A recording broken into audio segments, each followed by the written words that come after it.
هست. دقیقه 90 بازی 1-0 به نفع میلان.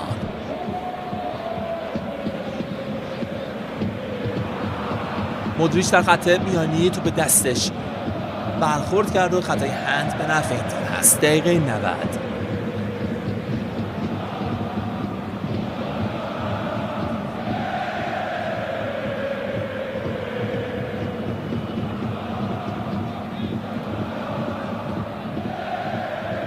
دیوف پاس رو به جلو، موقعیت اسپوزیتو سر توپ میزنه و ضربه دروازه هم گرفته شد.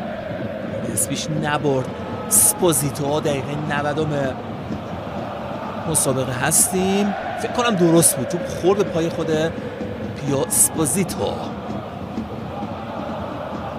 برد میلان جوری که هواداران تیم اینتر یاد خراب کردن پنالتی هاکان میافتند. 5 دقیقه وقت اضافه. آلگری یک برد مهمه دیگه. فاصله دیگه نداره. رومو بردن، ناپولی رو همینطور و حالا اینتر نشون میدن که اونها تیمای بالینشین رو خوب دارن، یکی پس از دیگری از پیش رو برمیدارند.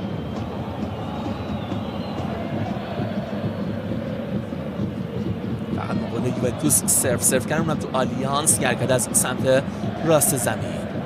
دیوف، آگوستو، پیوت زیلینسکی، مانوئل آکانجی، فدریکو دیمارکو. سرزی پیوتر زیلینسکی 1 دقیقه از اون 5 دقیقه سپری شد. مانوئل آکانجی البته اونجا توپی هست که دیوف روی زمین فرستاد. زیلینسکی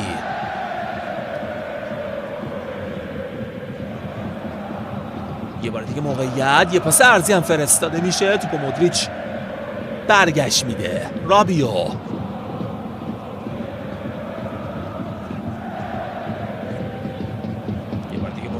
فضایی که از سمت راست زمین سعی میکنن ایجاد کنند.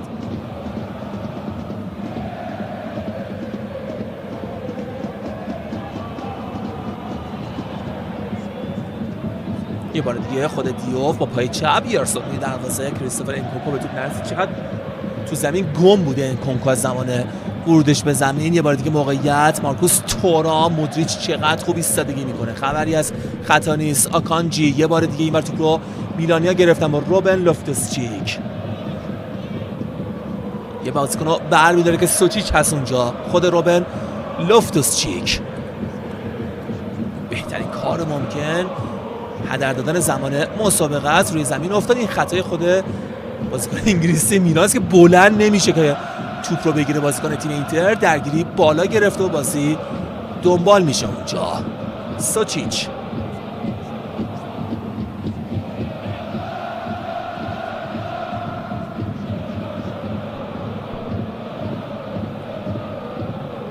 بونی،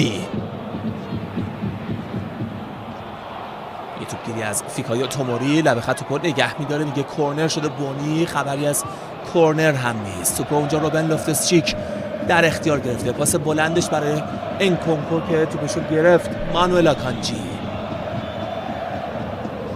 الساندرو باستونی،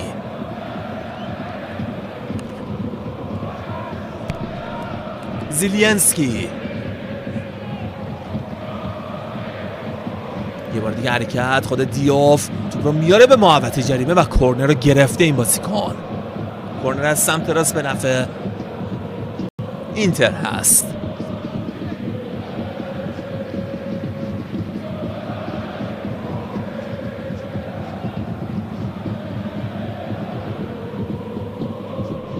دقیقه 94 9 تا کورنر اینتر، فقط یکی میلان داشته.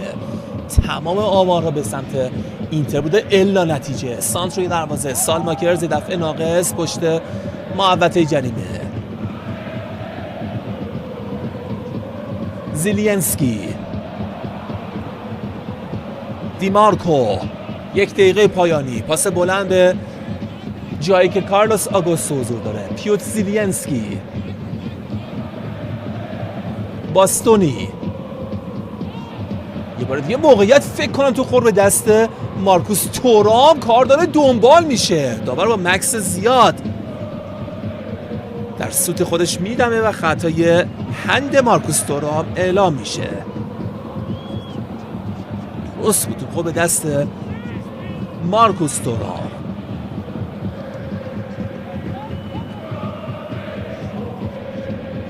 دقیقه 95 آلگری تور داره بازی رو در میاره. ماسیمیلیانو آلگری با یک برد اقتصادی دیگه که مثل همیشه خوب این بازی ها رو